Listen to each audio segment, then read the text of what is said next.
Hello everybody and welcome to the Talks A Lot Boys presents This Month in Music for the month of September 2020. I, as always, am your host. My name is Tyler, and I am once again joined by the boys. We got Brennan. What's going on, folks? And we have Kyle. How's it going, everybody?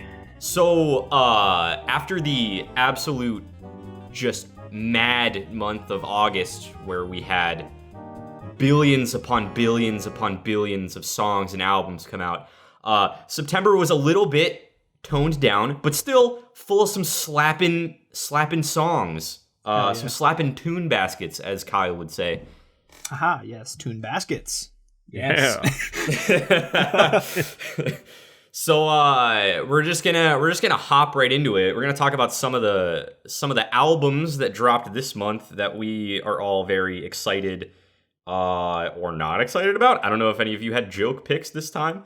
I will say I almost included one. What did you almost include?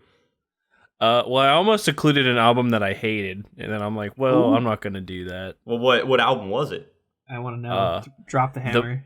The Path by Fit for a King. Oh, shit. Wait, really? Was it not good? Apparently, some people fucking love it, but to me, it is so fucking boring. Oh, Damn. that's a shame. And I saw a bunch of literally people post about it, so I didn't really know. It seemed like it was mixed from what I saw. holy shit! But I thought I was gonna get in a fist fight on Twitter. Ooh, damn. That bad, huh? Because, like, I mean, it was shit. I guess I'm kicking this off, but I guess they literally used the same bell sound effect in 4 songs. Wow. Okay. That's cringy. It's like For Whom the Bell Tolls had a child with, like, Hell's Bells in 4 songs. And, like, it sounds so fucking lazy. Like, Damn. And like a lot of people on Twitter, there were a couple people that were like rational per se. Mm-hmm. And, you know, they'd ask me like, oh, like, why the hate? Like, why don't you like this album?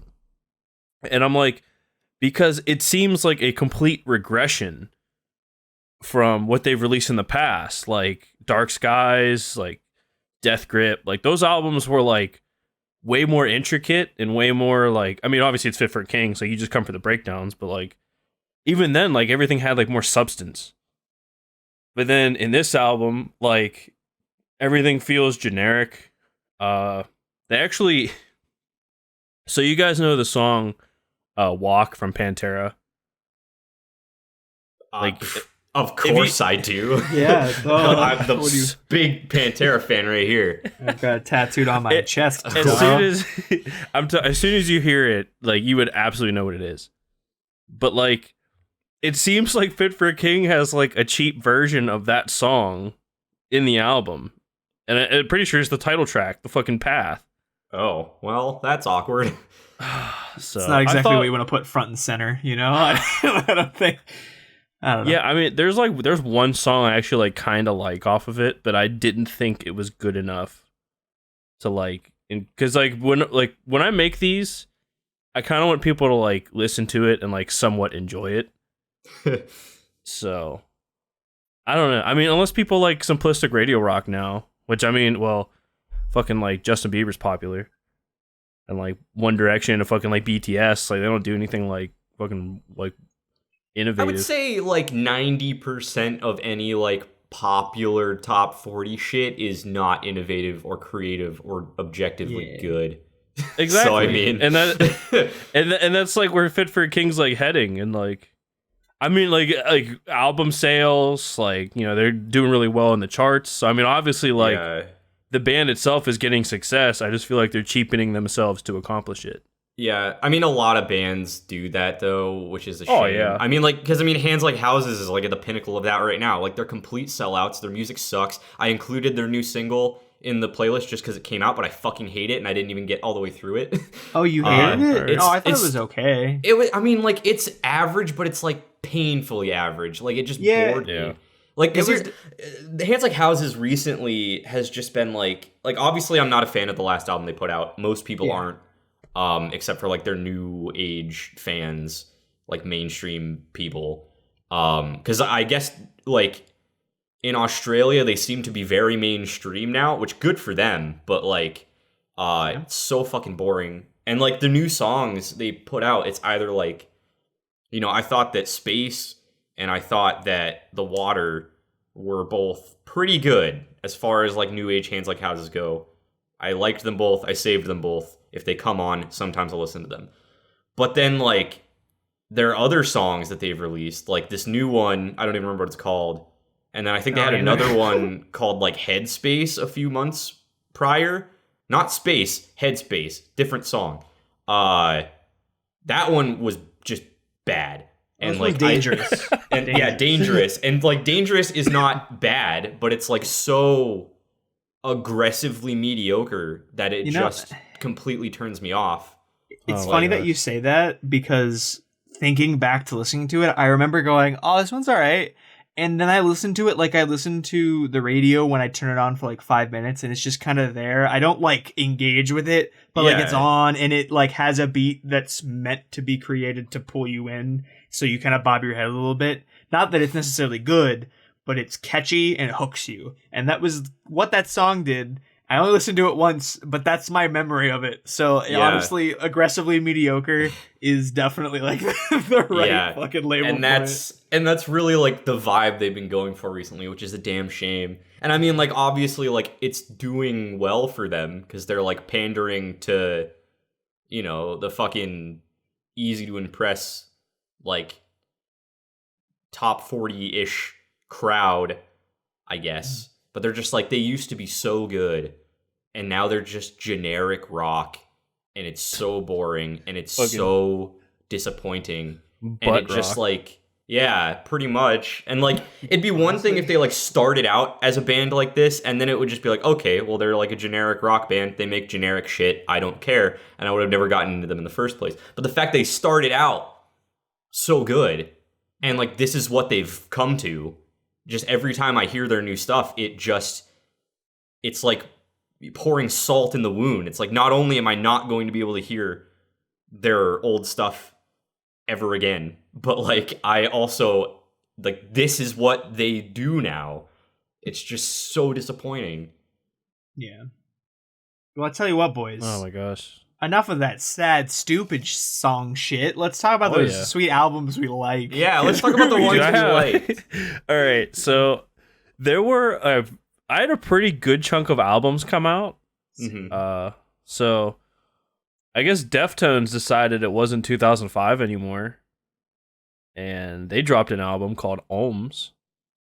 And I'm gonna be real. I don't like. You don't listen to Deftones, but continue. See, like, I really, all right. To me, they only have like one really like classic album, and that's White Pony. But I mean, I'm not really the biggest Deftones fan either. But I did find the 3 tracks that I have from this album that I put on my playlist. I do enjoy them, and everything else just sounds like 2003 to me. Oh. So, but I really enjoyed these 3 songs. It's Urantia, Radiant City, and Headless. Yeah. I remember I listened to part of the first one on the playlist, and I was like, not really feeling it. And then for the sake of time, I skipped all of them. Yeah, so, fair enough. Honestly, Brennan, I have some news for you, buddy. I hated those songs. Yeah, dude, fair enough. I legitimately, I did not skip a single song either years because I wanted to give it all a chance. And like, I totally understand like skipping through for time if it's something you just don't like. But I was just like, you know what? I don't listen to enough heavy stuff, so I'm just gonna, I'm not gonna skip. I'm gonna go through it all. I'm gonna listen to it in its entirety and absorb. And I literally wanted to punch myself in the face the entire time I was listening to the Deftones. I hated it. I hated it. It sounded so bad, dude. And that's like Deftones in a nutshell. Like, even the things that I think are good, like any other Deftones fan that I know, like, hates what I like and then loves what I hate from Deftones. So it's like, even amongst their fan base, there's like division. Wow. And like, Oh my gosh. Yeah, I mean, I wasn't gonna rip into you that No, hard no, just no. based on the fact that I only listened to half of one song, but I didn't enjoy the half of the one that I listened to. And no, and that's that's the thing. Like I completely understand that because there's like the couple albums they had before this, like I didn't like anything off of it. Mm-hmm. Like, and I totally get that they're a bit of an acquired taste. It's not for everyone. Put it that way. Yeah, I like to each their own. Obviously, I didn't mean to just come swinging in. And shit Oh on no, stuff no, like no. playlists. Honestly, I kind of expected it because I'm like I don't know how they feel about Deftones, but anyways, I thought it was gonna be your joke album for a second because that's how bad I thought it was. No. This isn't. Wow. This isn't Kali Yuga from In Heart's Wake. Yeah, no, speaking of of albums on Brennan's playlists that aren't that good, I also don't like the Fame on Fire album, and I listened to that album when it dropped because I saw that it came out, and like I started listening to it that day, and I kind of liked it at first, and the more I listened to it, the more I was like, this is kind of just like 3 Days Grace-esque trash. I don't really know if I'm feeling it, and then I just kind of removed the album from my playlist and went on with my life, and then I saw that you had it added onto yours, and I was like, oh, I wasn't aware. See, there's only I liked it. Like it was pretty solid. Those three songs I have are like the only 3 songs I could stand. Like everything else, I don't even like those ones, especially Headspace. I do not like that song. I mean, fair. I like to echo Tyler's sentiment. I mean, I do think like, and this is what a similar problem I had with the In Heart's Wake album last month is like a lot of things that they've done with the album have already been done like to death. Yeah. Like Tyler brings up like 3 Days Grace is like a fantastic example. Like the last 3 Days Grace album I ever remember listening to came out in like 2006. Yeah. So that doesn't bode well for them. But I guess on to things that I thought were better.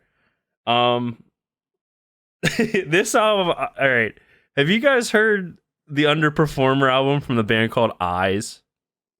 Was that like the really, really like brutal one toward the end of your playlist? All right, it was like the very last. I mean, all right. So I mentioned him before, but there's this guy that I follow on Twitter. His name's Alan Harrington. Mm-hmm. All right, he used to be known as Breakdown Boy. Now he's like Year of the Moth, I believe, for like Moss to Flame's new record that's coming out, which is a single I'll touch on later. Mm-hmm. And he said that this album was like fantastic, and I listened to it, and I'm not gonna say it's bad because I don't like how it's mixed, like at all. But I don't. It was like complexing to me. Like I don't really know how to like describe it. That's such a good way to say it too, because when I was listening to it, I was like kind of baffled because like it is not bad at all. But like it is very like oddly put together in a way.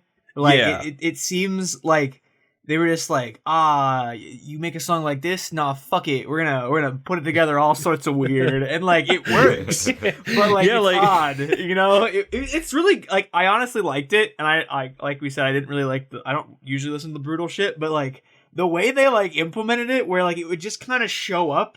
Not always in the same place, you know, it was like kind of interdispersed and like it would really shift away from brutal shit at times. Like I kind of really liked it, honestly. I didn't think I would, but like I went back and listened to it a second time and I was like, damn, okay, I'm down.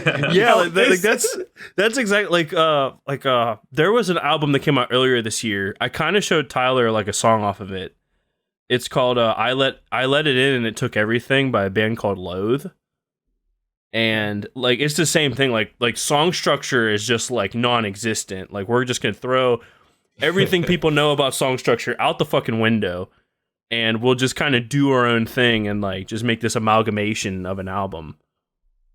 And like I like it. It's complexing. The first time listening to it, I was like, hold the fuck up. I gotta give it a second listen. Yeah.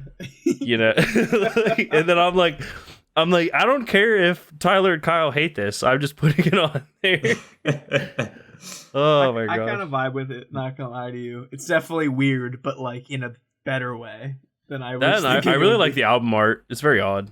Yeah, Mart is pretty tasty. I'll give you that. It's really every time it would pop up like on my phone when it would like shuffle to the songs, I'd be like, "Wait, what?" And I'd have to like do a double take because I always go, "Wait, what's happening in this picture right now?" Oh my gosh. I guess the band is not too popular at the moment, so we'll see if they get popular. I'm not in a mean way, but I'm not surprised. Yeah, that's honestly not shocking to me. Me neither. I'm not shocked in the best way possible because it's weird. Yeah, because like if you look at their artist page on Spotify, they have like less than 1,000 listens on like a majority of their stuff. Oh, that's kind of unfortunate, honestly.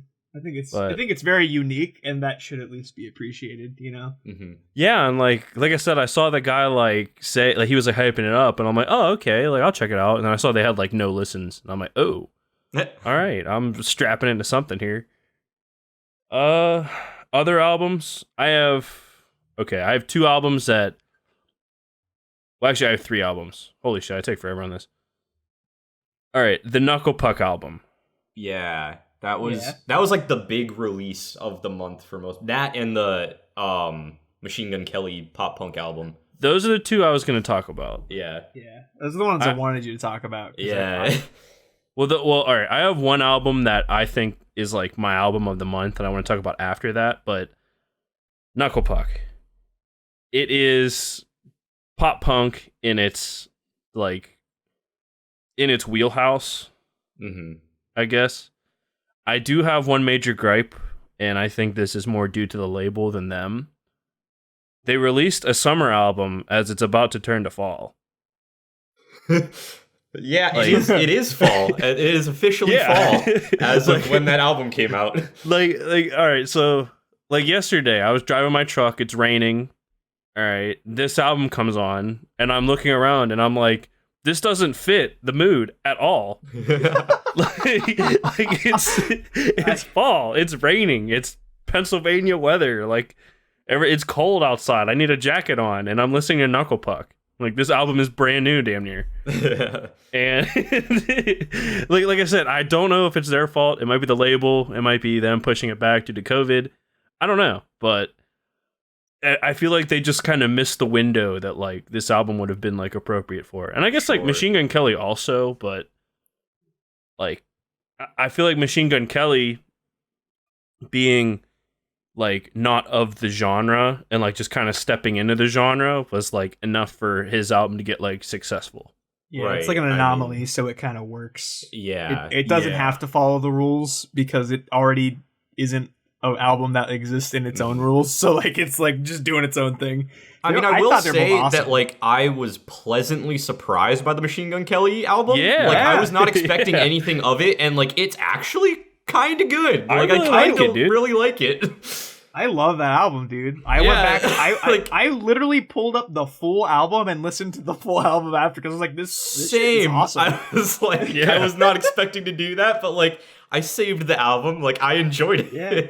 And I've never really listened to Machine Gun Kelly normally before, but like, yeah, damn, like I was not expecting that to be good, and it is very good. That holiday feature is awesome on that one song. Yeah, know, Forget right? Me Too. That song is really good. Yeah, and even his feature with Black Bear, like yeah. That album is super good song. That album is just really good, and it has no right to be. And it's amazing. Yeah, seriously, it's just such a solid album that I wasn't expecting, and I will always accept that. You know, it's like I kind of respect him more now for this. Because, yeah, same. I don't listen to any Machine Gun Kelly ever, so I was just like, "Damn, all right, I'll keep you on my radar now. I'll do it." You know, I just remember the beef that like him and Eminem had. Yeah. And that's about it for Machine Gun Kelly. I guess he got rapping so badly that he just shifted genres, and it just worked out for him that he's better at pop punk, you know.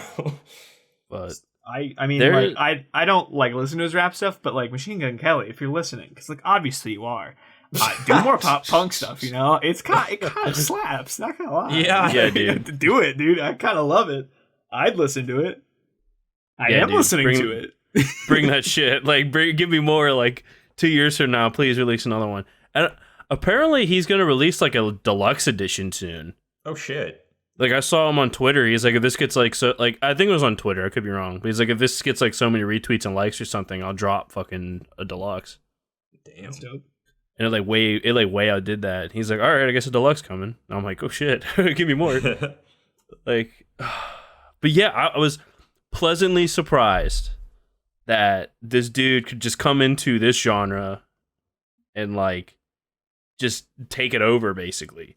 Right. Like this album was that good to where he's like at like towards the forefront of pop punk now. Yeah.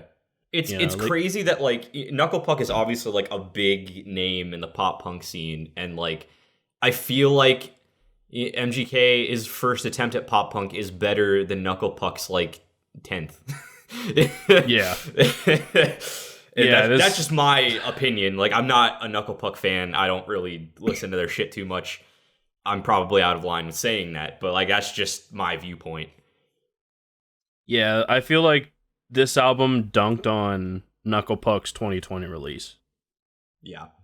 I just, like, the Machine Gun Kelly album, I've come back to it more. Mm-hmm. A lot more. And Knuckle Puck, like I said, if this album would have came out in, like, June, I think the Knuckle Puck album, like, I mean, granted, that's more of, like, a feel thing, but, like... Yeah. Like that's an album, like, I could roll my windows down and, like, you know, drive on, like, a highway and listen to. Mm-hmm. You know, but that's obviously like a summer thing, like, you know, I mean, of course, like, we're in the dark ages again, but like when shows occur, you know, like, this is something I would listen to like on the way. Definitely. Yeah. I really dig that. I don't listen to Knuckle Puck ever, but like I kind of got down with it. I was digging it. It was just like feel good shit, you know. Yeah. Basically, and I'll take it any day. Basically, in the same vein of the Machine Gun Kelly stuff, like I'll take it. Yeah. You know, I didn't expect it, but damn, I like it. Yeah, I know that like the majority of people I think have been like praising the Knuckle Puck album a lot. Like, my girlfriend's more in the punk scene than I am, and like she was really into it and basically said that like everybody on the collective internet is just like gushing over how good it is. And then I listened to it and I was like, it's Knuckle Puck. Like, I don't know. But so I guess it's good. I've never been a Knuckle Puck fan, so I don't really have any ground to stand on. All right. Oh, hey, real quick as a follow-up, the deluxe edition is out. I just downloaded it. Oh, shit. Oh, sick. Yeah, all right. there's now 21 songs. Jesus Christ. Yeah, damn, one of them Machine Gun is titled Kelly. Misery Business. I'm just going to put that out there. Oh, so the last half Paramore. Yeah, but I don't really know a lot of them, but there's also a Bloody Valentine acoustic version, which is cool. So I'm excited about that. Yeah, I'm going to listen to that later. Well, yeah. Now, on to the crescendo of my album release speak. There is a band that I have been featuring singles of theirs on our past episodes. And their album finally came out on the 25th. And holy shit, is it just fucking nuts. And that is A Quiet Place to Die from Alpha Wolf. I don't know. I don't know if you guys like just from start to finish, it was just like a nonstop roller coaster of like brutality for me.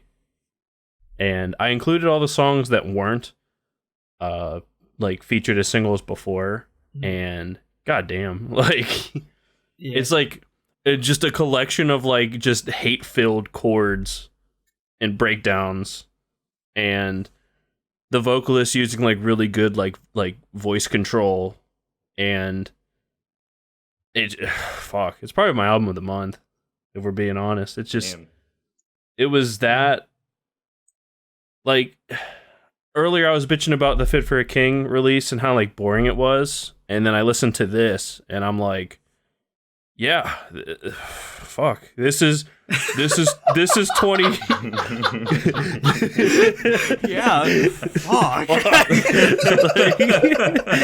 like That's awesome. In my right hand I have Alpha Wolf. This is 2020. In my left hand I have Fit for a King, and this is like Kill Switch Engage from 2008.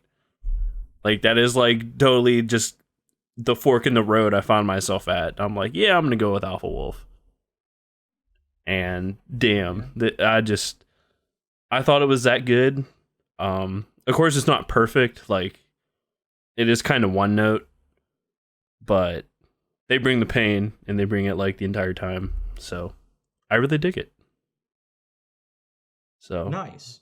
I really liked it. Like I obviously I didn't like. It's not something I listen to a ton. You know, I've said that like a bajillion times on the show now, but. It's just one of those albums where like you listen to it and you cannot deny that it's just like so well crafted, and like it is just a masterclass in that genre. Like, it is so blatantly obvious that it's just like, it's so solid, and it's like I liked it for it being a genre that I don't listen to all the time, and I like just knew like it was this is some good tasty shit. And I was like, I can really get down with that. Oh yeah, I mean, it's like there's a song that's a Golden Fate Isolate, and it's like a weird take on suicide, where like the guy's friend killed himself, and it's basically like the vocalist is like, look what the fuck you've done, like you just brought so much pain and suffering to like all these people that loved you. And I totally wasn't expecting like that depth of like lyrical content out of an album like this, but like the album is just like littered with it. Like, because usually when you think of suicide, you think of it as like a sad thing, but like in that song, the dude's like fucking pissed that like, you know, all of these people were like the vocalist included, like, all of these people were like trying to help this guy. They loved him. You know, they did everything they could for him, and he still went ahead and did it. And it's just like, damn, all right, fucking let him have it. Damn. And it's like the album is just like full of that. Plus, the music's brutal as fuck. So there's no better medium, I guess, to like spread messages like that. Like Restricted R18 plus. It's like about like abusive relationships, and like I guess the dude's dad was like abusive and like hit his mom all the time. So it's like him like, you know, talking about how that's like a shitty thing and how he like witnessed it and stuff. Not to take it to like a dark place, but like fun album. What a great time. Like when I think of like all that stuff, I think it's like the worst shit possible, and it's like, you know, like I said, like this album is just like a perfect medium because it's like hateful music that like if you go to like a show, like you know, like just pain and like the pit's just gonna fucking be wild. So like I could just see people that like have those kinds of issues in their life, like literally going to like work it out. Yeah. But yeah, fucking A Quiet Place to Die from Alpha Mosh Wolf. pit Fuck therapy, yeah. man. Fuck yeah, dude. That's like the best form of release. Like straight up. Clothesline a stranger. Fucking drop kick a wall of death. Oh my gosh. Fucking mosh bosses. Like this is like the mosh boss anthem. You know what's like, the opposite of the mosh boss anthem? What? Matt Watson from Super Mega releasing an album. You are so right. Holy shit. Which I listened to. Yeah. Good. See, Kyle, I'm a good friend. I listened to half of your playlist this time. Dude, thank you. I appreciate it. I listened to it, some of it too. It's actually pretty. I liked it. It's very enjoyable. Yeah, it's super chill. It's super nice. It's like he put a lot of thought into it and like really just kind of put it out there, and like a really great starting spot because he's like, I've listened to his like podcasts and stuff. He also did like podcasts with some of the people that I listened to him that he got featured on after it came out, and he was just like, I already have written more things and I know what I want to do to make it better already, because I know there were things that were like issues with it, but like with a first album you just kind of have to put it out there and then just keep growing from it. And I was like, that's such an awesome way to look at it and keep growing. So like it's just such an awesome like, you know, starting spot that like it's already dope. So I can't wait to see where it goes. Yeah, it's just cool that he like just put something out there, like he gave it a shot and just like did it, and like it's pretty solid. Like obviously like you can tell that it's kind of like his first attempt. Like it doesn't sound like as quote unquote like professionally done as like some other stuff, but like for the first album of a dude who is known for like making gay jokes on the internet, I mean, like it's pretty solid. Seriously, it kind of reminds me of like Joji, who we'll be talking about later. Where it's like you go from like being an internet troll and then just decide I'm gonna make serious music, and then like it's pretty good. Yeah, he actually talked about that a lot in like what he was in some of the podcasts I listened to. And he was like talking about how like, you know, he mentioned that like he thinks it's way harder to go from like funny haha YouTube man to serious than from serious to doing like a fun extra thing. Right. Like there's like just a different mindset that people have of you. Like Joji's like the extreme because he literally did the extreme, right? Like Pink Guy was like Filthy Frank and everything was like so intense that and then he was just like, now I'm like straight up super serious now. So it was like the extreme of the opposite of what people usually take and kind of accept. Right. So I think, you know, also to go off of what you were saying, he recorded all of that in his bedroom. Like like sound paneling. He just literally like borrowed some things from Kill Bill and Rav, the guys I talk about a lot, because they're really good friends. And he was just like, I'm gonna make an album. And he was like, I'm in quarantine and my depression's hitting me, so I need to do something. And I've always wanted to make music. So he just kind of learned it, figured it out himself, and then just made it by himself. And he just did it. That's and so like awesome. With that in mind, I think it makes me realize like how good it actually sounds, because like from like the first listen where I didn't know that, I was just like, oh, it doesn't sound like professional, but like it sounds pretty damn good. And then finding out it was just like in his bedroom with like no like sound paneling, no like extra shit. It was just him in his bedroom in quarantine just being like like just creating at like 4 a.m. I was just like, damn, it sounds really good for that, you know? Like yeah, honestly, that kind of makes it better. Yeah, seriously. I'm mad impressive, honestly. I'm really excited to hear more of his stuff, because it is kind of in the same vein as Joji, like as far as like genre goes. It feels like, anyways, more a little bit like electronic-y than Joji stuff, but yeah, I had some Joji vibes. Hell yeah, dude. You know what else had Joji vibes? Ooh, Joji. Joji. Because Brendan, you had this on your album. Yeah, I thought it was super solid. I think just like from his last album to this album, you can tell that he's growing a ton as a musician. Like there's just so much more variety going on. The last album kind of felt very much like all the same thing a lot of the time, with a couple exceptions like Slow Dancing in the Dark and songs like that. But with this one, it was like there were like standout songs that like have very different things going on in them.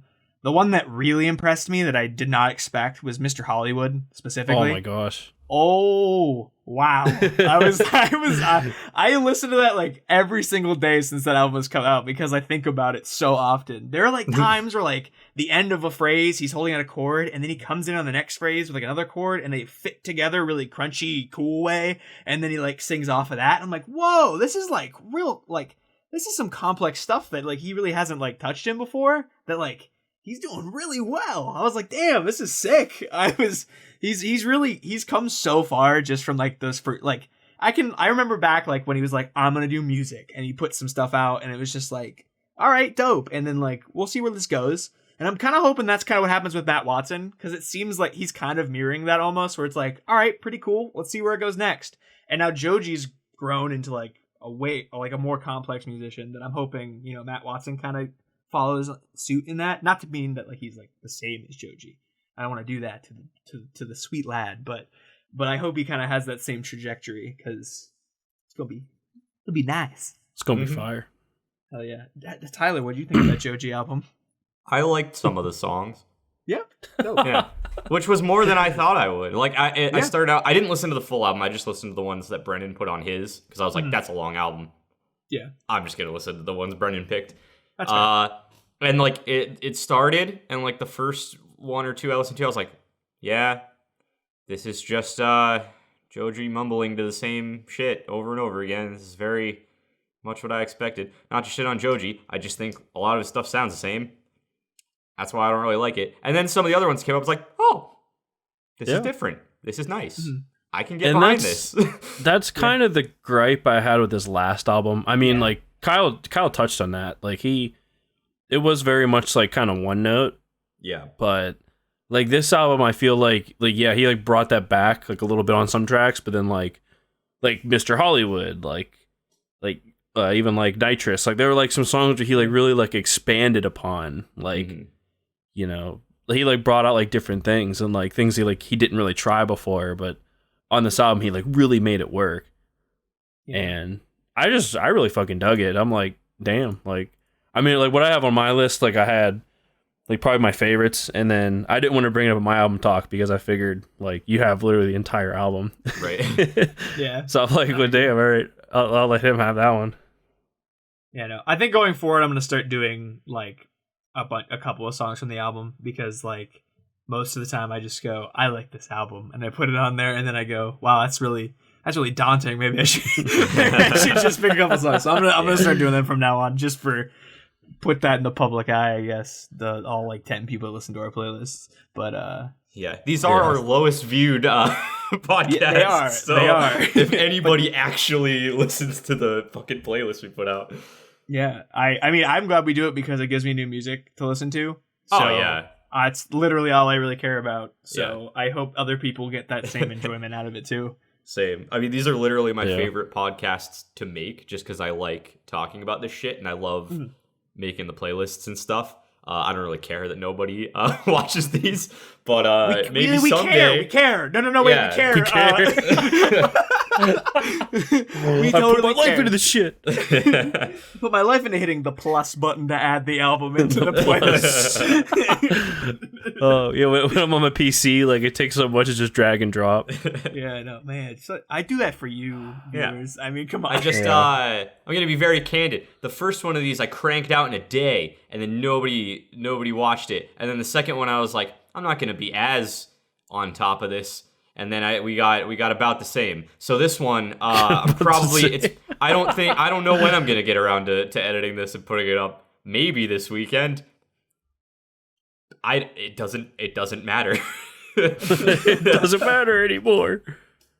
Man, this is great. Yeah. But so, yeah, Joji. I guess. Yeah. I mean, kind of just to finish off on the Joji train, I'm really excited to see where he goes because, like we were saying, you know, the first album was a little one note, but it was like he found his groove and he kind of rode with it, and he was like, "Look what I can do in this groove." And then he was like, "All right, now I'm gonna build on top of this groove a little bit more in this next album." And then you had stuff that come out like Mr. Hollywood, "Gimme Love" was a little different than usual. Your Man had some like more in depth stuff, like. Now, I really like TikTok. It was kind of similar to like his normal vein, but like, damn, I can get down with TikTok. But anyways, not the app, the song, dumbasses. Anyways, I really like the album. I thought it was dope. I really appreciate Joji. Hell yeah, I'm excited to hear more. Should I? Yeah. I guess I'm gonna keep talking about my albums then because we kind of give me some more tune baskets. Yeah, because I'm kind of migrated into some of the stuff on my playlist by talking about Matt and Joji. Yeah, I'll just round it out because one of the albums I don't have a ton to say about. It's Snarky Puppy released the remixed, remastered of Tell Your Friends, an album that came out I think in 2010 originally. And I don't remember the exact story, but it was like they lost a ton of like the raw files for a lot of the stuff that they recorded back then, like their raw studio sessions. And they were like, man, maybe we'll just kind of like redo some of this stuff. And then they were just like, yeah, this is pretty dope. Let's do it. And then they just kind of like remixed, remastered the stuff they had and then like added a little bit to it and put it out. And I think it sounds really good. It's nothing really that new. There's a little bit that they add in that's new, but like, for the most part, it's the same stuff I've been listening to for 10 years. So it's still great. I still love it. I love it a lot. Whitecap, Skate You, and Flood are like my three that I always come back to on this album. And then, you know, I just think it's awesome. I love Snarky Puppy. I think it's groovy as fuck. I know, Brendan, you were saying you were really digging it. You were mentioning to me before. Yeah, it's groovy. I mean, like you said, I mean, it's all remasters, but still, I mean, like they get down with the funk, man. I dig it. Hell yeah. Me like that funk, dude. That funk. Speaking of, I gotta ask, what the fuck is TWRP? Bro? Hell yeah, boys! That's my last album I want to talk about. So it is, it is unabbreviated. It is Tupperware Remix Party. I mentioned them a little bit that this was the album I was really looking forward to this month, and it did not disappoint. It is groovy as fuck. The thing I love about TWRP is that they just have a good time. They spread positive messages. Like, the one song was literally talking about how great their moms were. The one song was like, we just need each other, so love each other. And I'm just like, this is awesome. I feel it's like super slappy, great fucking tunes with good messages, and I that doesn't happen anymore, if I'm being honest. Like, there's really not a lot of that. So they always just really get crazy with it. I don't know if you guys have even seen a picture of them, but like, you know how like Daft Punk always wears a costume? Yeah. That is also what they do. They always have costumes that they wear. Doesn't one dude look like a traffic cone? Kinda. Yeah. His name is Dr. Sung. Hang on, I'm gonna send you a picture of him. Wait. Which, I mean, you can toss up. Dr. Sun? Sung, like Sung. The guitar player is Lord Phobos. He's the guy in like the gold and the red. He's just basically like a cosmonaut. Commander Meowch is the bass player, and he's like the fact that Commander Meowch is one of my favorite bass players like ever brings just a smile to my face. And then Dr. Sung, and I can't remember the name of the drummer, which I feel bad about, but it's whatever. And then I also sent you guys a picture of a bunch of keyboards like sitting in a living room with a bunch of instruments everywhere. And that was how they recorded this entire album. Like, wow. It was all in a living room. The drum set was just in like an emptied out basement, and they just recorded it all themselves. There was absolutely no studio sessions. It was all in like just their house, because they just didn't have access to any of it because obvious reasons. And it sounds so professional, and it blows my mind that was the fucking the way they had to record it, because like it sounds just as good as every other album they've done that has been studio session stuff. I can't believe they did that. It's awesome. Like, fuck you, pandemic. We're gonna overcome and make great albums, I guess.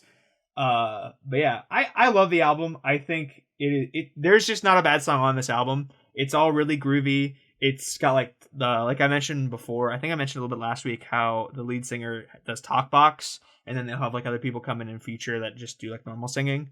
But yeah, Planet Booty was featured on one song, and God, I love me some Planet Booty. That band I don't listen to, but I know they're really groovy, and they're all about like talking about how much they love ass. So that's just great. I can get behind that, I guess. Hell yeah. The one song, I can't remember which one it is, but one of the songs, I think it was Destination, has one of the one singer from the band The Proto Men, which is another like pretty big kind of like funk band-ish kind of band. Whoa, are they named after Pata Man from Mega Man? I bet you they might be. I respect them already. Hell yeah. And then they might be. And then the one song that is like a standout to me, because like I love Dan Avidan, but it's Black Swan. It's a prog rock opera that's like 7 minutes long, and I was just like, of course they did. Every album they have a song featuring Dan Avidan and Ninja Brian, Ninja Sex Party. The one that got really popular was Starlight Brigade from the last album that they did together, and they had like a really cool music video they posted online. They got like a bajillion of fucking views. The one that I love of theirs the most that they've done in the past that like kind of got me on the track of like listening to TWRP was The Hit. The music video is really cool. The song is like legitimately one of my favorite songs ever. It is so good. It is so tasty. So check that out. The Hit by TWRP. But yeah, this album's awesome. Give it a listen. There's just nothing wrong with this album. Like, in my opinion, it is just all absolute bangers and just a feel good time. And I'm here for it. But yeah. Damn straight, bro. Wow. It's about all my albums. Tell you what. That's what I got. I only had one album. Yes, you did. Yeah, it was the Yours Truly album. It was their first full length LP, which is very exciting for them. they're not one of my favorite bands, but I discovered them like over the past couple years, and I really dug them. They're kind of in the same vein as like Stay in Atlantic, and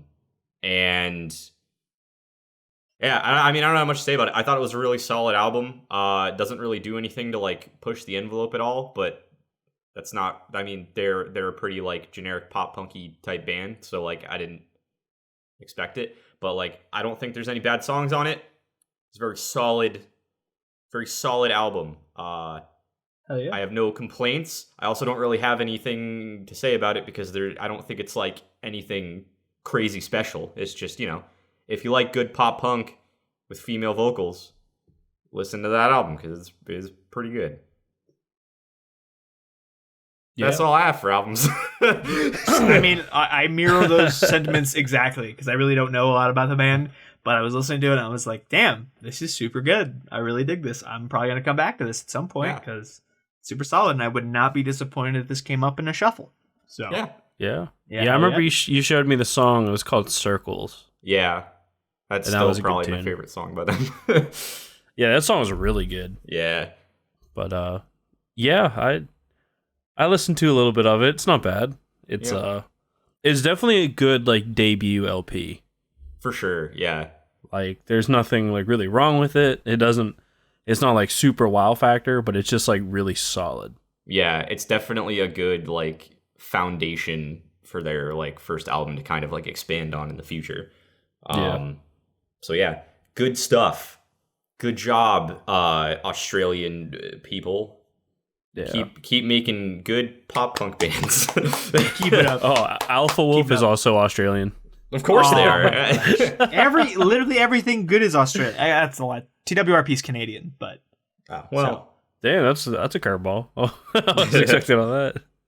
Guys, are we going to talk about some singles now? We are going to talk about some singles now. Actually, holy cow! Yes. Wow, it's that time. And there were a fucking ton of them. Yes. Oh, yeah. I'm just gonna kick it off with the elephant in the room. New Shrezzers song, baby. New Shrezzers song with their new vocalist, who sounds surprisingly similar to their old vocalist. Yes, that's what I thought too. That was cool. But I mean, it's kind of smart that they didn't like stray too far away. Yeah, well, that's what I was wondering. I was like, how different are they gonna sound with like a new vocalist? Because I thought that like the original vocalist had like a very unique sound, and which was like part of the appeal. I'm like, how is a new singer going to like kind of change their overall sound? Like, am I going to think differently of them? They sound pretty much exactly the same, which is great. There was one part, like, I want to say it was like 2/3 of the way through the song where like he just belts. Oh yeah. Like, he just like takes off, and I'm like, damn, all right, this dude's actually like pretty. Because like that was probably the one thing that I felt was like different. Because like the old singer, like, yeah, he'd get up that high, but like this guy, he just like fucking like belted it though. Oh yeah. So I mean, I definitely think that he's, I don't know if he's better than the original singer, but he's at least as good. So I mean, yeah. It's just, I remember I listened to it and like that, like he hit that note and it like stuck out to me, and I'm like, oh, okay, they actually got someone pretty good, like as a replacement. Yeah. So I fucking dig it though. Yeah, no, for sure, dude. I remember listening to for the first time, and I was just like the entire time I was just kind of like bobbing my head, going, "Fuck yeah, Shrezzers! I can get down with this." Like the new singer, and then like literally from that moment on, of like where he hit that note, and then it like kind of went into the fucking, where it was the fucking saxophone solo, and then into the ending. Like it was just all like super fucking good Treasures, and I was like. I'm down for where they're at now, because like obviously there was a question mark, like where it was just like, oh man, how different they're gonna be, like you said, like, so like, is this gonna be the Shrezzers I know and love? And that like last like 30 seconds of that song was just like the this is gonna be super solid, we're good to go. Like that was a good feeling.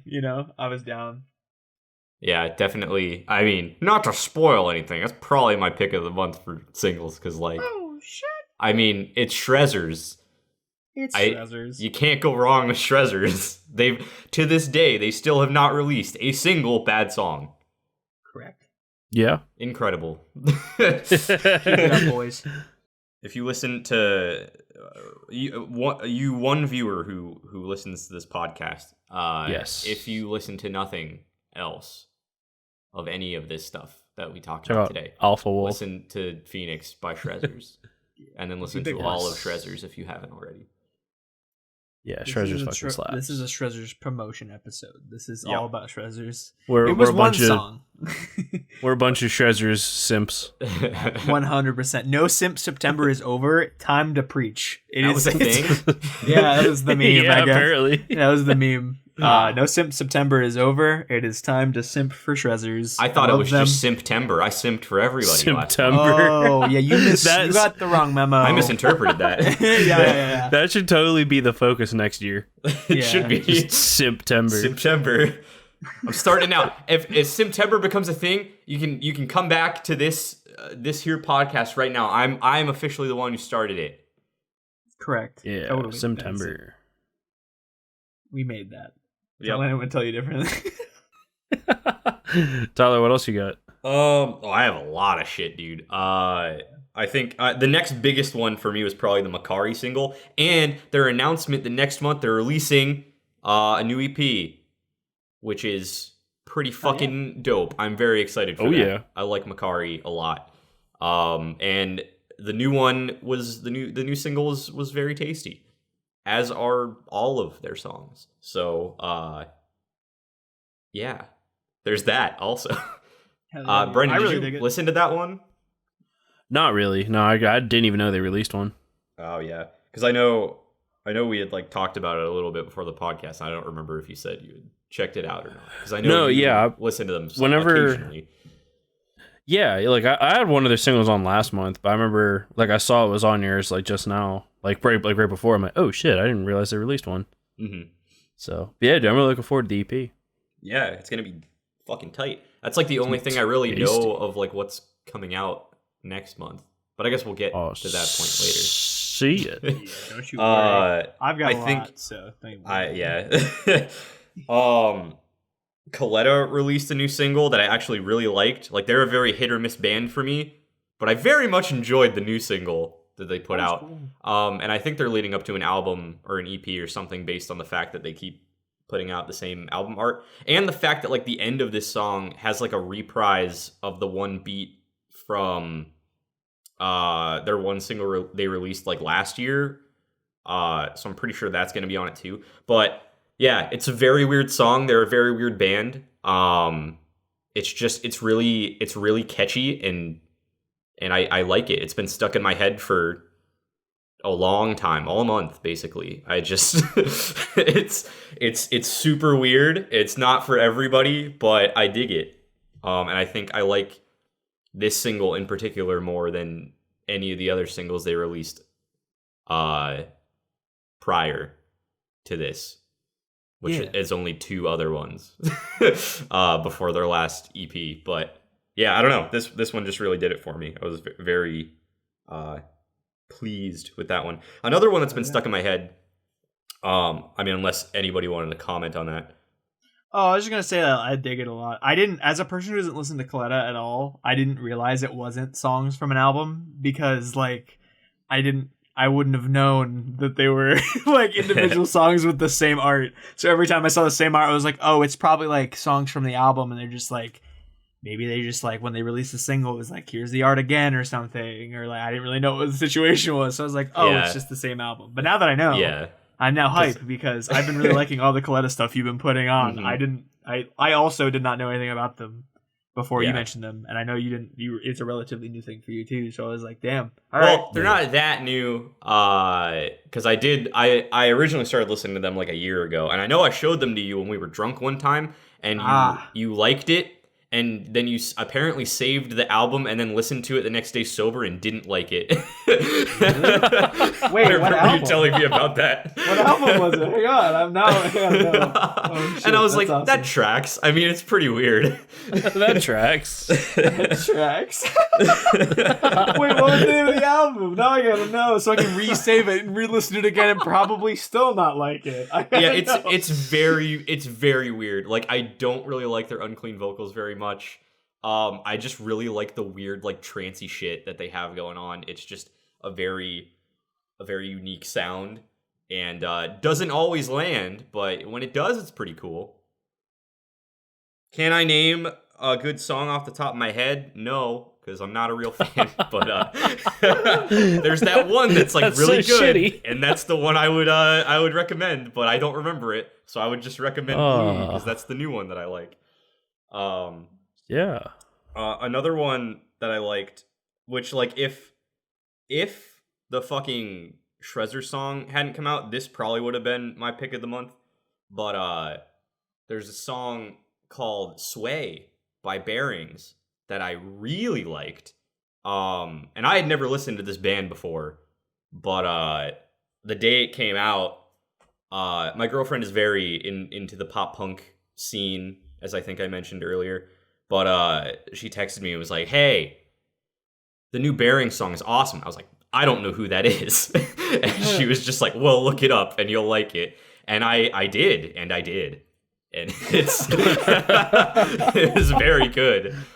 You know, it's your typical underground pop punk shit, but like it's super catchy and it's been stuck in my head all month and I can't stop listening to it. It's too catchy. I went back and listened to like their older shit too after that, and I'm now a fan of them just because I really liked their new single.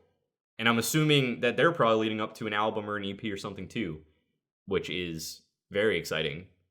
Because if this is the caliber of shit they're going to be releasing, I'm on board, 100%.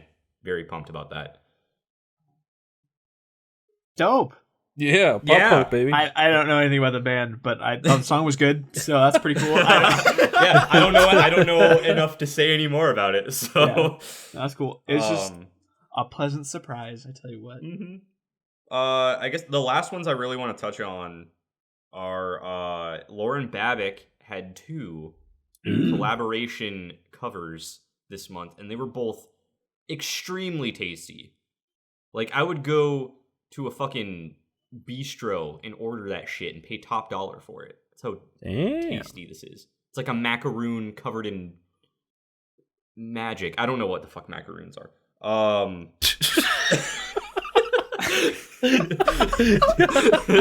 Dude, they're good though.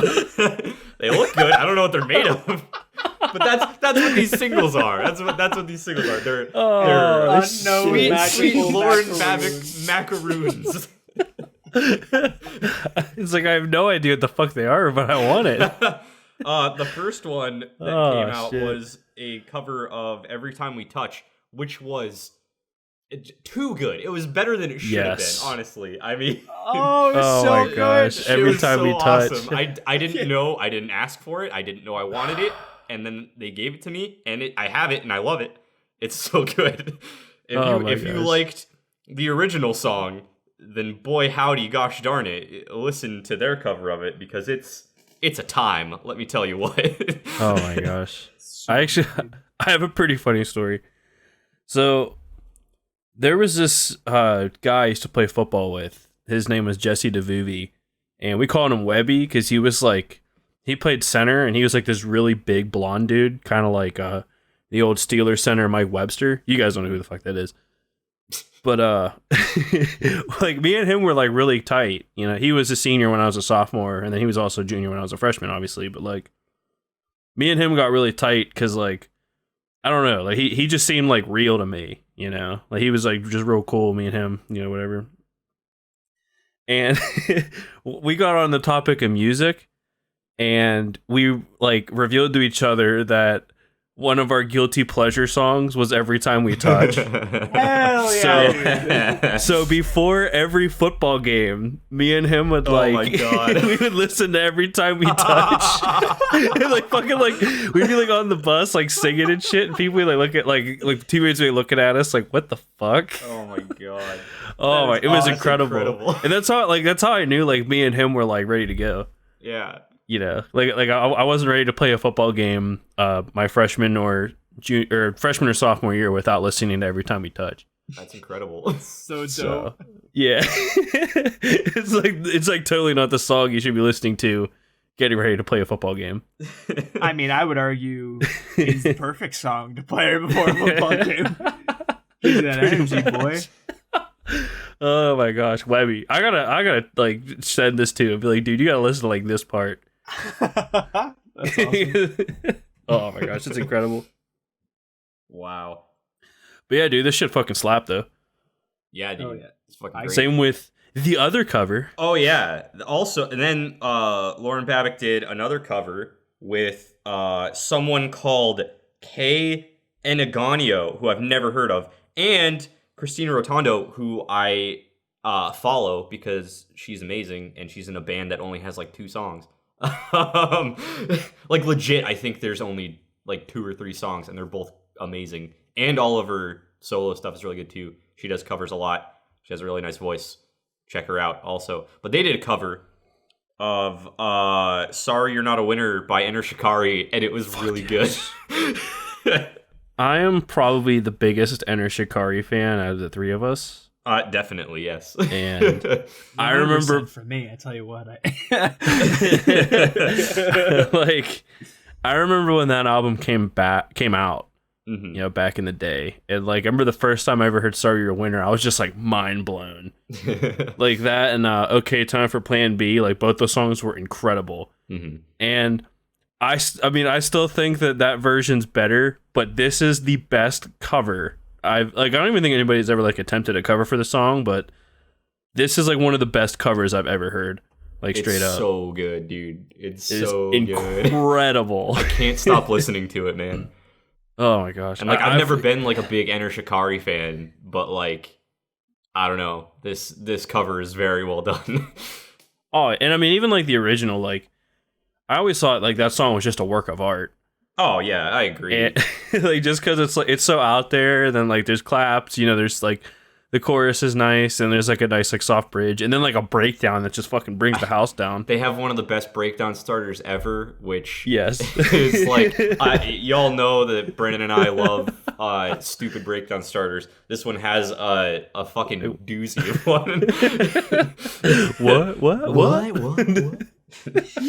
So good. Oh my gosh, Kyle, you gotta hear that. I don't know if you ever heard that song, but you just gotta hear it. Like, look up the original. Yeah, definitely look up the original to compare it for sure. Yeah, because I've only ever really heard that song from this cover. Listen to this cover, and I love the song in the cover. So I'm imagining I'll probably like the original too. So yeah, just imagine this song, but like with thick British accents. Yeah, basically.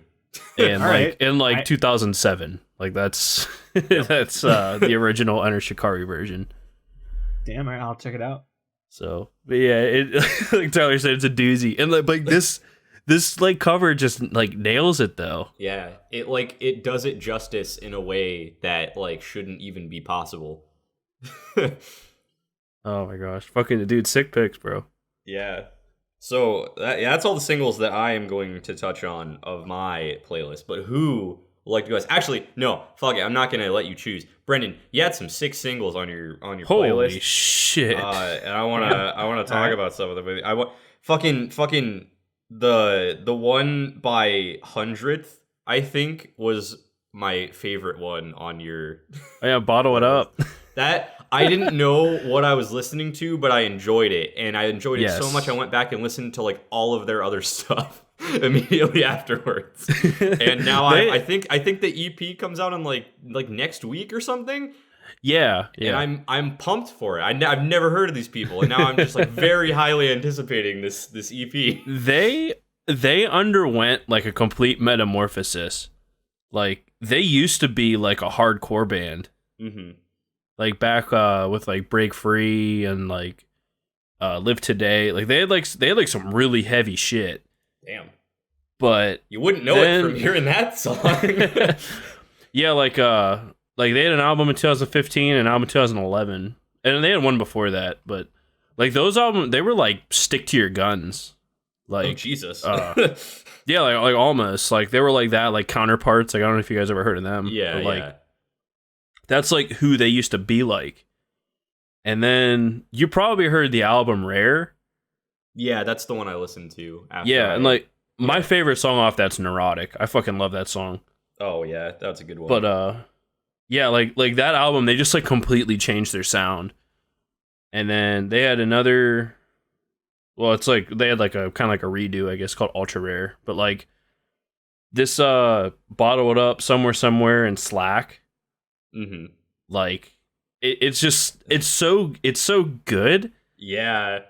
It's so like different than like what I'd heard from them before. But like I'm kind of glad they like changed it up. It's like it's almost like 80s like synth. Yeah. Like, and it's so good. I love it so much. And looking at them, like if you've seen like the band picture of them, like they totally look like how they sound. Yeah, they kind of do.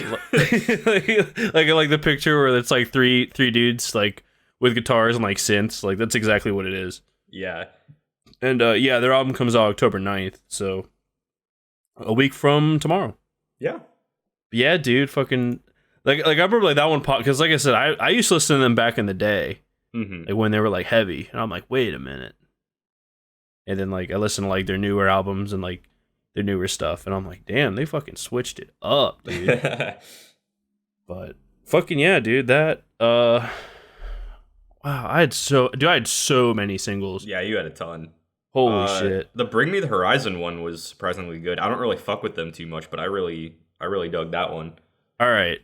Their last 3 singles, I've definitely played them for you before, but they had one called Ludens. Yeah. They had one called Parasite Eve. I remember Parasite Eve. And then they had this one. Like, all 3 of them are incredible. And, like, they're another band that's, like, completely changed their sound. Like I remember when, like, Pray for Plagues and, like, Count Your Blessings came out, and they were, like, deathcore, like, incarnate. And then like Suicide Season was like dumb heavy, and then like There's a Hell, Believe Me I've Seen It, If There's a Heaven Let's Keep It a Secret was another really good album of theirs, but it was heavy. And then they like slowly transitioned to like kind of like metalcore, and then like Throne was like another album where they like completely changed their sound. And then Ammo that came out last year was like it was like electronica almost, like yeah, I think you showed me that album before. It was very odd. Yeah, it was like poppy and stuff, and I'm like, what the fuck is it? I mean, I like some songs I dug off of it, some songs I fucking hated. Yeah, like some songs I dug, but like these 3 singles they've come out with like since then have just been like incredible. And, I mean, like, Obey. What's up? I'm not huge on Parasite Eve. I'm gonna be perfectly honest. I think it's just the beginning makes me laugh so hard, and I just can't take the rest of the song seriously after it. It's just I don't even remember what don't they like sneeze or something? Like what? Yeah. Ollie Sykes, the vocalist. Yeah. That shit just like it's so fucking stupid. And I remember I showed you that. I'm like, dude, this is fucking stupid. You gotta see it. You gotta hear this shit. But I mean, like the rest of the song is like, I don't know. I really think the rest of the song is like really good. Yeah. Yeah, the rest of the song's fine. It's just like the beginning fucking pulls me out of it so hard. And I'm just like, I can't. Dude, fair enough. Like, I get that great because I remember the first time I ever heard it, I'm like, dude, that's so fucking stupid. But I like laugh my ass off because I'm like, it's kind of funny.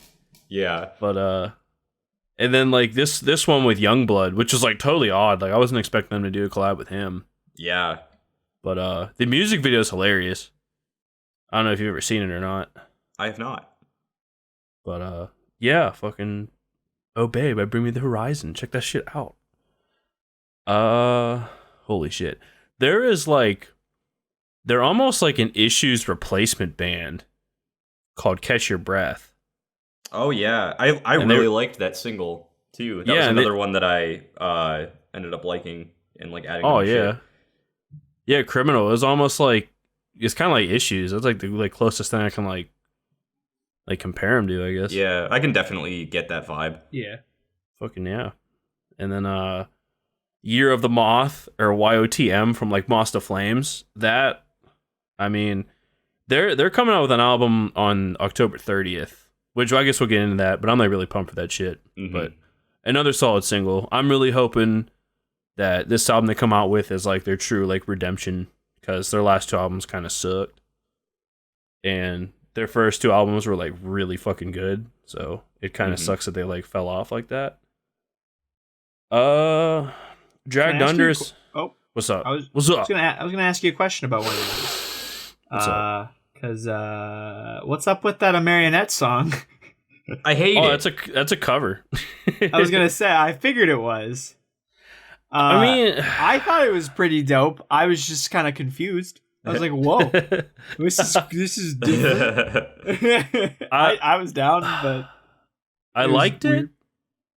I mean, like the original. Like, I'm not really a big fan of the original, so I mean, it wasn't a bad cover. Like, I didn't hate it, but like, I liked it, but thought it was. I don't fun. know. Yeah, pretty much. It was fun. I dig it. I still just am not fully sold on the new Marionette, so I'm not really like I put a feeler out like anytime they come out with something. Same, because like and like I enjoyed a decent amount of the last album they put out, but like it just I really don't like the new vocalists that much. I don't really like them compared to how they were, you know. I like them more. Well, you never listened to the old them, so it's fine. No, I went back and I listened to some of it, but I like this stuff. I mean, like I wasn't there in the hype of it, I guess. It's so there was that. It's cool to be wrong. Yeah. It's fine to be wrong. It's okay. I'm glad you guys. Granted, I mean, Marionette has never been one of my favorite bands or anything, but like, if given the choice between the new shit or the old shit, I will 100% of the time pick the old shit. I vibe with the new shit. You keep going, Marionette. I believe in you. You got this. you guys got this. Sure. You guys got this. I mean, it's like I'm pulling for them because, like, I really enjoyed their old stuff. Mm-hmm. So it's like I'm hoping that they get better. Yeah. I think that they peaked with their last album they put out under the original singer, and just even if they had stuck with that singer, I don't know if they would have been able to top that album because it was just really good. But yeah, I don't know. I'm just not fully sold on the new shit yet. It's grown on me a little bit. Like, I definitely think that the album they just put out is significantly better than their first EP with the new singer, which was trash. Yeah, it was fucking terrible. It was, every single song was the same thing. Yeah. Well, on to something better. Yeah. There's another band called Kingdom of Giants that I think their album's coming out next month. I could be wrong. Yeah, it's coming out next month. They had ironically it's called Blue Dream, which obviously doesn't I saw that in the playlist and I got excited. I was like, is this a cover? And then it was like an original song and I was kind of let down, but still solid. I'm kind of hoping that that's in Tree City Sessions too. Oh, I guarantee that everybody voted for that. I'd be shocked if they did. I know I did. I did the vote literally just to vote for that song. I didn't care about anything else that they had me vote on. I mean, honestly, I'm not really sure how Tillion's gonna like do it though. I don't either, but I fucking want to find out. Oh yeah, I want to hear it. I'm just like I don't know. It's gonna be different. Yeah, but I'm looking forward to it. Another single that both me and Tyler had on our lists was Bronze Serpent from Our Last Night. Yeah, which I really liked. Yeah, it was decent. I mean, I think I want to say I liked it better than the single from last month, of which I don't even remember what it sounds like. So I guess that kind of shows you that this one's better. Our Last Night is still very hit or miss for me, just in general. I feel like sometimes they knock it out of the park, sometimes they fucking fall over at the starting line, and sometimes it's just like very average. There's always kind of a mixed bag in my opinion. But this song was okay. I fuck with it. I tweeted, I showed you guys this. I tweeted at the guy asking when they were coming out with the WAP cover, and he was like, absolutely fucking not. Yeah. I'm like, what the fuck? Awesome. You guys are like a cover band. Like, it would have been so perfect. Give it to me. I don't care if it's shit. I just want it. They did a cover of like, they've done covers of some of the shittiest songs to ever like grace pop culture. Like they've cover all been great of fucking that. What was the one country song? Oh shit. I mean I know they covered that Post Malone song. Old Town, Old Something Road. Oh yeah. Oh fuck. This is so embarrassing. I can't remember. Old Town Road. It is Was Old it Town Old Town Road? Yeah, Road. they did Yeah, a cover Old Town of Old Town Road, yeah. Road, and like they couldn't salvage it because it was just a bad song. They did a cover Couldn't of. stop it. Shit. It just happens sometimes. Sometimes songs are just really bad. Like they tried doing a cover of that one really really shitty Taylor Swift song, which I know does not narrow it down, but like the really really shitty one, and like it was better than the original, but it's still a bad song. You can't really fix it. They did a good cover of Havana. The Havana one's awesome. Like most of their covers are great. I just think like sometimes they cover bad songs, and then like the songs are just so bad that you can't. I think the worst one of all is Five Rings. Seven Rings. Song, or seven, whatever the fuck it is. It's a horrible song in general. It's probably one of the worst songs ever written. Pure trash. I got excited when they did a cover of it with Derek Toscanio from State Champs. I'm like, these are two people that I like mixed together.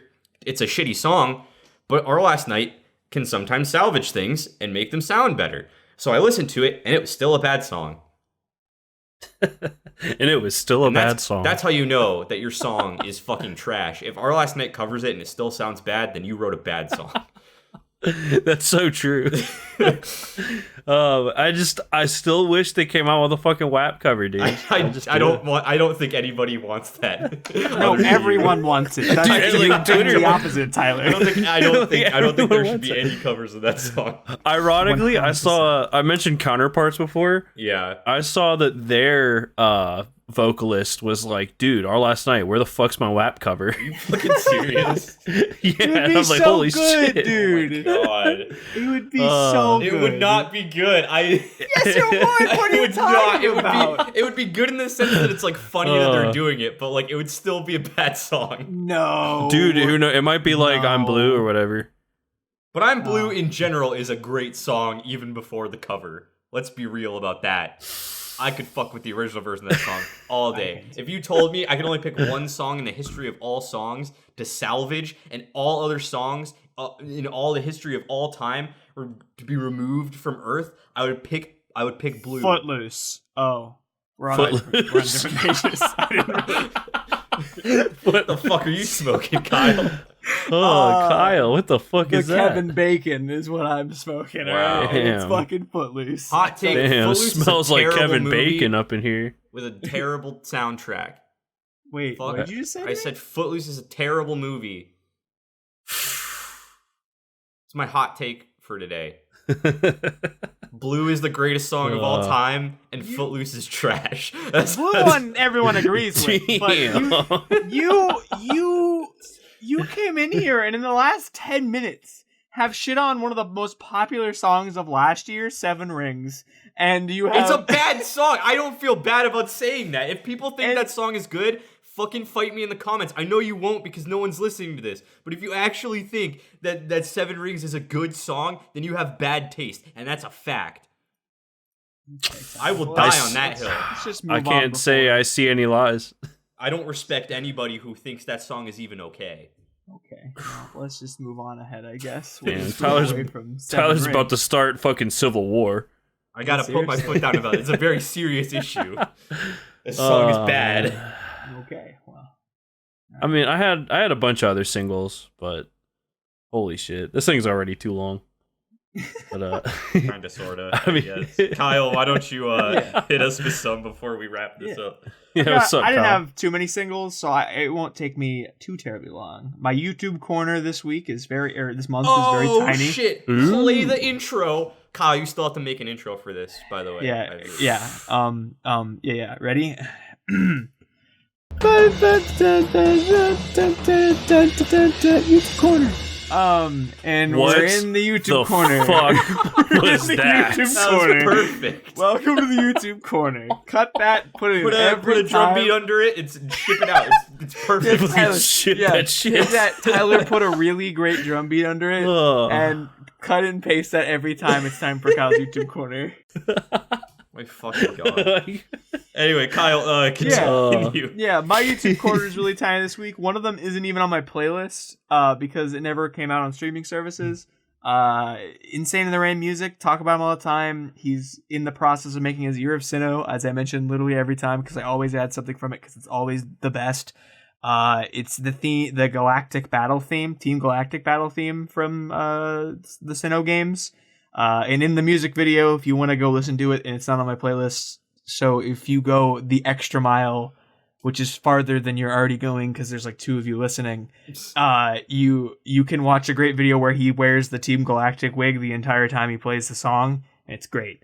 So that one's awesome. Wow. And then the other song is Chop Suey cover by Jonathan Young. And it's fantastic.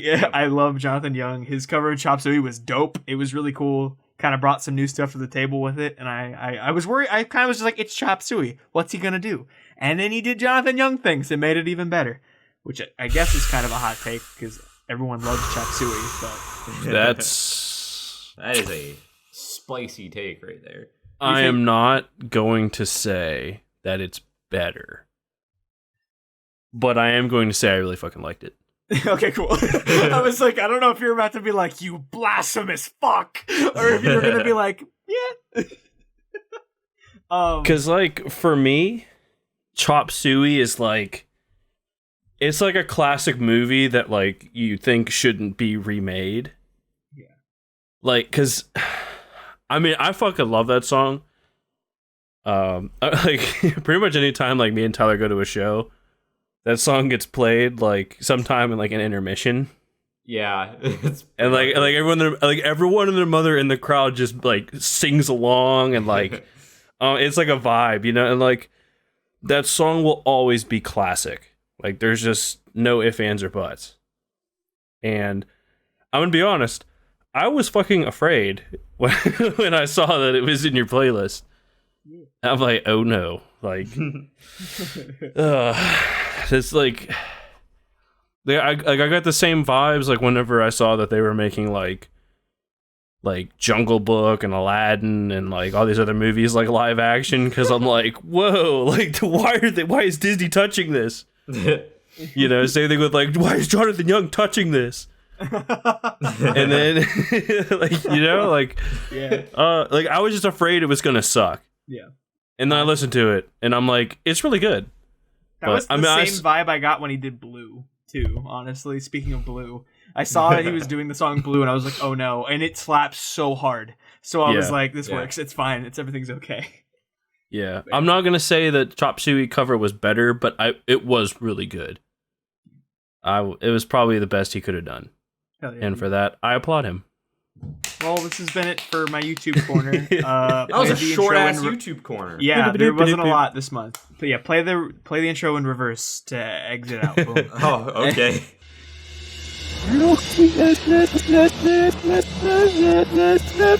Oh my gosh. I really don't have a lot other than that. I had some stuff that is radio worthy on there. One of them is Marshmello Tune. I've mentioned Marshmello before on this show. He collaborated with Demi Lovato. And came out this month. Whoa. Demi Lovato is an incredible vocalist. Like, she is crazy good. She has come so far since like Camp Rock or whatever the fuck. Is that where she started from? She probably started before that, but that's like the first recollection I have of Demi Lovato.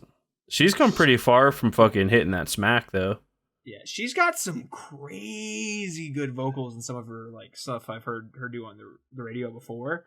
But like in this one, her vocals are really good. Marshmello is just a really awesome like fucking EDM musician. Like he just creates just an awesome tune in this. The guitars in the fucking the chorus is so tasty. And I was just like, hell yeah. I don't have a lot of singles that came out this month, and this song is awesome. So I threw it on because I was like, I'm vibing with it. Let's go. The other one that's a radio song. What were we gonna say, Brennan? I was about to say, what about that Mad World cover? Yeah. That's one. It was on the radio, but Pentatonix is on the radio sometimes, so I guess that kind of fits in. Yeah, Pentatonix covered Mad World, and I've never put Pentatonix on any of these before, and I love Pentatonix. Like, what the fuck? Pentatonix is dope. I mean, if you don't know who Pentatonix are, what the fuck are you doing? But they're a cappella group, and their cover of Mad World was super good. Literally, like, everything they do is super good. So, I mean, like, no different than other stuff they've done before.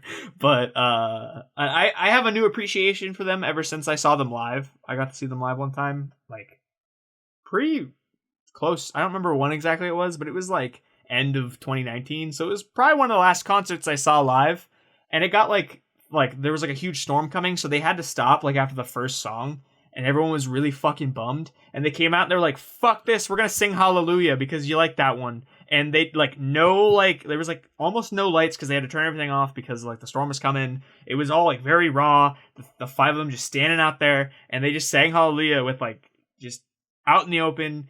Rain was already pouring down. The crowd joined in, and it was like everyone was doing different parts of the harmony. It was like one of the most beautiful things I've ever experienced because like the fucking rain's pouring, everyone's belting these fucking harmonies. I was like, damn, wow, this is cool. And like they sounded really good, and I was like, I man, anytime a band sounds just as good live as they do when it's like recorded, mad respect. And they do, which is often a thing that a cappella groups do. But yeah, you know. But yeah, no, Mad World was dope. I like their cover of it a lot. It's super creepy, but that's also just Mad World, so, you know, Mad World. My other radio one is a song by Sam Smith. He released a song called Diamonds. I've always been a really big fan of Sam Smith. He has a really super good voice, like, technically. And he's put out some really good stuff in the past. He's got a new album coming out next month, which, you know, I'll just say right now because we're almost to that segment. I'm excited about that next month. I'm going to listen to it. I haven't listened to him in a hot minute. Last time I remember really listening to his stuff was when he did the James Bond theme for like the last. Oh, Spectre. yeah, it was. He did the song "Writing on the Wall." Yeah, it was good. But yeah, no. Sam Smith has an awesome voice. Diamonds was really catchy. He has some really cool like he just kind of like maneuvers his voice like so effortlessly through some crazy little run bits. His voice is super high too, which is incredible.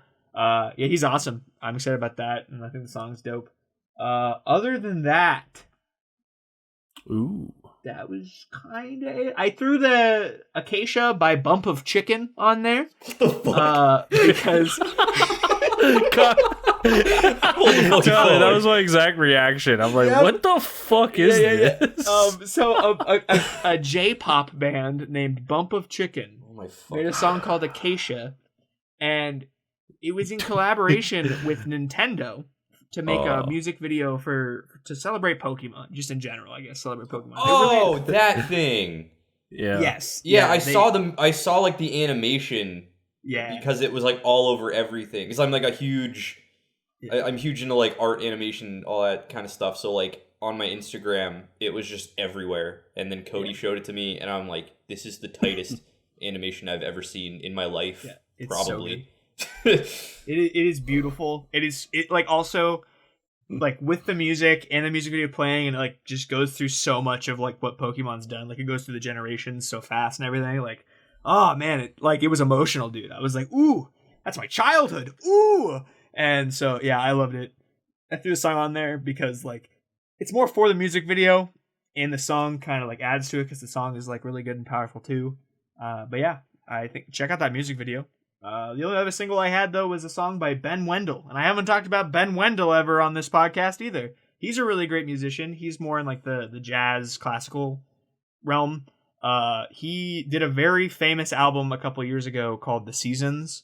And those songs are played like literally as like classical standards, basically. They're so good. And he's got a new album coming out in the near future. And one of those songs on it, the first song that dropped, was Burning Bright.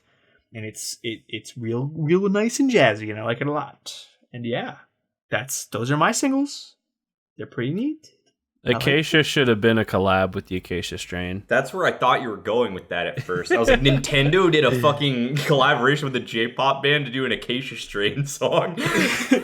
That would have been the longest stretch ever, and I would have loved it. I mean, I'm not saying it'd be Acacia good. strain joined Smash Brothers. Oh my gosh, that'd be so fucking brutal. At this point, I would not be surprised, honestly. Oh my gosh.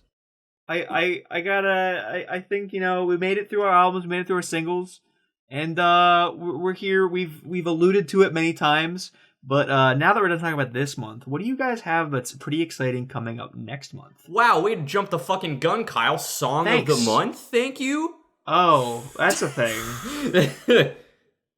That's a thing, yeah, that's a thing. It is a thing. That's a good point. This is why I'm the host. Yes, it is. There was just a moment of silence there, and I was just like, well, boys, I guess I'm going to segue into something. I tell you what. It's fine. Well, and it was Kyle, a valiant attempt. And then I saw what you're doing. I was like, oh, good job, Kyle, in the segue. And then I realized you were just fucking beat the fuck out of me. Completely turning into the wrong garage. Nope. Yes, you're correct. Kyle, it was thoughtful, house, and I'm proud of you.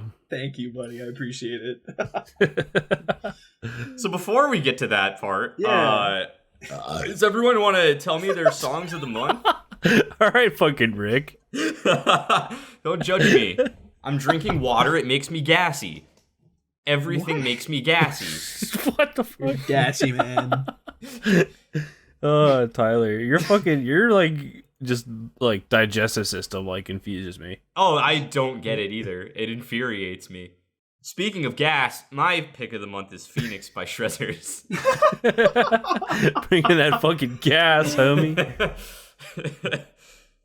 I don't know how that's related, but it's I mean, song's it's so not... good it makes me fart. We'll go with that. Nice. That is one that is very close to me, like as far as like single of the month goes. But I'm gonna do something a little unprecedented this month. I'm gonna pick a single from one of your playlists because it really hit me that hard, and it is Every Time We Touch cover. Yes. Yes. I cannot get it out of my head. That cover is so good. I have not stopped listening to it since I listened to you guys' playlist the other day. So tasty. I already love the song Every Time It is a guilty pleasure song of mine. I vibe with it, and then it just got even better, and Lauren Babbitt is incredible. That's my song of the month. Hell yes, dude. Brennan, round us out, boy. What do you got in your song of the month? Wow. This was way tougher than I thought it would be. Oh, man. My song of the month. For me, it's a bit of a toss-up between the Bring Me the Horizon song and the like Moss to Flame song. Mm-hmm. But and then even 100th, like Bottled Up was really good. Yeah. Holy shit. Yeah, it was. I'm gonna give it to Year of the Moth, just cause like Moss to Flames, like both of their singles that have come out have really impressed me. And I'm really looking forward to next month. I know we're gonna get into that, but solid. I guess my honorable mentions are Bottle It Up from 100th, Obey from Bring Me the Horizon, and basically an Issues band sort of Criminal from Catch Your Breath. So yeah, dude. Yeah, cool. Fucking A. Well, let's just hop right into it. Let's insert the sound clip of Kyle doing the really cool segue from earlier, and we're gonna put it in now. What about the albums? Are we doing that again? I thought we just did it last month because there's so many. Oh, I'll do it again. Fuck yeah. All right. Oh, I thought we were just doing a single and an album. Well, we can. Oh, I mean, I guess we don't have to. I just thought that's what we did. I mean, that's what we've been doing. We only did it last. We didn't do it the first time. Yeah, we did. Brennan did. I threw one in there the first time. I was only one, and then I'm like, well, like, because like honestly, I think what's the point if we're gonna talk about albums and then like singles and then only have a single of the month? That's fair. Yeah. So, well, I guess my album of the month, since I was the last single guy to go, is A Quiet Place to Die from Alpha Wolf. This album was just a shotgun blast, like to the chest of brutality, and I think that metalcore, I mean, it's almost like new metalcore, and I think it's just a really good shot to the arm for heavy music in general. So yeah, A Quiet Place to Die. Hell yeah, dude. So Kyle, what's yours? Dude, thanks for asking. I think that my favorite album of this month, it's close, definitely close between the Joji album and the TWRP album. But man, I gotta go with the TWRP album because, man, it's good vibes, it's good messages, it's groovy tunes, got some really good features on it, and it's just top to bottom, there's nothing wrong with that album, man. And like, man, that's just solid, and I love it. It's groovy. The artwork's really good too on it. I didn't mention that before. Heck yeah, dude. Twerp, baby. Twerp over the top. Tight. I'll dig it. You would think that I would pick the one album that was on my playlist, but I think I'm actually going to go with the Machine Gun Kelly album. Dude, hell yeah. So, sorry, yours truly. I'm going with MGK album. MGK album is just so good. Like, it was just such a surprise. It's better than it should be, and that alone just... I didn't know I wanted it, and I have it, and I like it, so it's my album of the month. Hell yeah. Now insert the clip of me saying the things. Yes, now that we have gotten to the correct point in time, Yes. replay the clip of Kyle doing the segue so that we don't have to. I think, you know, we made it through our albums, we made it through our singles, and we're here. We've alluded to it many times, but now that we're done talking about this month, what do you guys have that's pretty exciting coming up next month? Wow, good segue, Kyle. Thank you. I You're know on I did it it. at the right time. Yeah, dude. And good job on doing it at the exact right time, too. I mean, man. We had to pull a Missy Elliott reverse it, but you know, it's all good. Yeah. Oh, what are you talking about? That was perfect. We didn't It was do the anything. perfect time. No edits were made. No edits were None. made at all. No, No edits. Exactly. That was No great. edits, yeah. So what's coming out for y'all next month? I think the only thing that I know of is the fucking Makari EP and the 100th EP. And other than that, I don't know. So, what have y'all got on your calendars for new releases in October? Guys, I had something that came out today. What? Oh my gosh. And it is a new Mark Rebelay album. Oh my god! What? Holy shit! I'm so excited! I'm actually kind of happy about that. I purposely waited to listen to it until after we recorded. I've like been waiting and anxiously wanting to listen to it because I was like, I won't let the next month start until we record this. Because it came out today, and I was like, I think it seems like it's a lot of songs that he's done like on streams that he's just finally putting together into Luke Daddy 3 is what the album I'm is. hoping he does Nice. Mushroom Trip. I can't remember what else songs are on it, but whatever. There's a ton. I'm so pumped about him, and I know that I said I'll start cutting songs out of albums and not just posting the entire album, but that might be one where I just have to post them all because it's Mark Rebelay. He's that good. Is it? It's on Spotify. Does it come out at midnight? It came out at midnight last night. Oh shit. Yeah, I know he had issues posting on Spotify, and he was viciously tweeting about how bad Spotify was working with him to get it out. It came out on everything on time exactly at midnight last night, except for Spotify, and I don't even know if it's up on there yet. Yeah, I don't see it on Spotify. Yeah, Spotify, he has been very verbal about the fact that Spotify keeps on like sending him to other people to talk about it. He's like, people are mad at me, please help. And, and I'm like, I don't blame you. It seems like it's not going well. But yeah, it should be on Spotify relatively soon, I hope. Jeez, Spotify, step up your game. But also, like, we're on your platform, like, don't hurt us. Anyways, We go through Anchor. It's fine. Yeah, yeah. We'll just switch to Anchor exclusive. You know, it'll be great. But no, fucking Mark Rebelay. That was the hypest shit ever. One that is also exciting. Comedy band Ninja Sex Party's got a new album coming out this month. Excited about that. Gosh! Yeah, Tyler loves the band. It's funny. It's back-to-back months where I have things on my list that Tyler doesn't really like, but it's okay. Oh, it's not that I dislike them. I just don't care about them. Yeah. Well, they got a new album coming out next month. I'm really pumped about it. Like the 16th or something. I'm not super sure about the date, but Wow, what start a fake releasing fan. music. You don't even know what day it comes out? It just got announced yesterday. Amateur. I don't remember, but it comes out mid-month, and I'm very excited about it. They're gonna start releasing music videos and the singles with it, like leading up, like once a week, I think. So we get 2. I'm excited about it. The only other thing is I got a notification while recording this on Twitter, because like I was looking at Twitter at 1.2, and it was that Jacob Collier is releasing an acoustic cover of one of the songs that he did on his album that came out last month that I was really excited about. That drops tonight at midnight, and I'm excited about that. So that's coming very soon to my ear holes. That's cool. Other than that, I think that's it. I mentioned the Sam Smith album. That's pretty cool too. But yeah, I think that's it. It's going to be an exciting month for sure. Brennan. Yeah. Hey, what's up? Well, anyways, as Tyler pointed out, 100th is coming out with I believe it's an EP a week from tomorrow. So I'm really looking forward to that.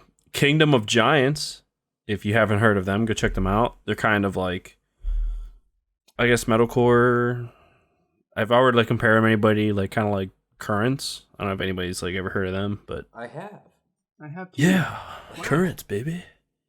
But yeah, they're coming out with an album on the 16th, so 2 weeks from tomorrow, and I'm really looking forward to it. They had, I think, 2 or 3 singles they've released, and I've enjoyed all 3 of them. And then the big one, potentially an album of the year candidate for me, is Like Moss to Flames. I believe it's called No Eternity in Gold, and that comes out on the 30th. So that's like the day before Halloween. I'm just gonna be like sitting in Breakdown City, and I can't fucking wait. But yeah. Other than that, I don't have a fucking clue. So yeah, Like Moss to Flames and Kingdom of Giants, and of course 100th. So they're all coming the fuck out, yo. Tight. What a fucking tasty month October is going to be. What with the candy and such, along with these good old tunes. Boy, and the podcast is over now. give me the goddamn tune basket. So if you we're at the end. If you enjoyed this podcast and you're watching it on YouTube, please do us a huge favor and give it a like and leave us a comment. Nobody watches these, so if you're one of the few people who actually does, please let us know and give us all the support, because we really, really, really like making these, even though nobody watches them. So just if you could throw us a bone, be super appreciated. Also, if you're not subscribed already, go ahead and subscribe to our channel, The Talks a Lot Boys, where we do other content like this. We also do album reviews, song rankings, various other things, and the Tippity Top podcast, which was our flagship show that we barely do anymore. And we got some more shows in the works also. So fun stuff. Also, follow us on all the social media things at the Talks a Lot Boys if you aren't already. Do we post on there a lot? I don't know. Fuck no. I don't even really follow us on social media. Here and there. Fun comments on other posts sometimes that I see pop up my feed and go, that's funny. Sometimes I see that when I post my artwork on Instagram, I'll get a like from Brennan, and then I'll get a like from the Talks a Lot Boys, and I'll be like, hey, that's also Brennan. Thanks. Hey, that's also me. Shit. But anyway, yeah, go do all that stuff. That'll make us really happy. You're all very cool dudes. Get yourself a Pop-Tart and eat it up. Get your favorite flavor. Don't skimp out. You treat yourself. You've earned it. That's it for today. We've been the Talks a Lot Boys. We'll talk a whole lot more next time. Bye. Goodbye. See ya.